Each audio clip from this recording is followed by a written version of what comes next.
నటసింహం నందమూరి బాలకృష్ణ అభిమానులు ఈ రోజు కోసం ఆతృతగా ఎదురుచూశారు. ఎందుకంటే డిసెంబర్ 9 సాయంత్రం 4 గంటలకి Gautamiputra Satakarni theatrical trailer release చేయబోతున్నామన్నారు.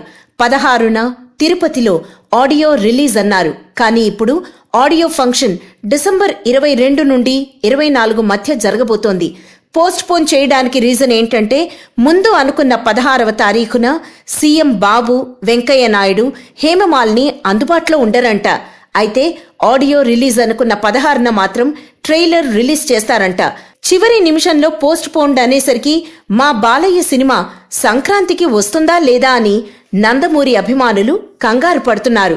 Balayya 100వ సినిమాని ఎంతో ప్రెస్టీజియస్ గా తెరకెక్కించాం, ఎక్కడా కాంప్రమైజ్ కాలేదు, రాజీ పడే సమస్య లేదు, సంక్రాంతికే సినిమా రిలీజ్ చేస్తామని మేకర్స్ చెప్తున్నారు. మరిన్ని ఫ్రెష్ ఫిల్మ్ అప్డేట్స్ కోసం మా TFC మీడియా ఛానల్ ని సబ్స్క్రైబ్ చేసుకోండి.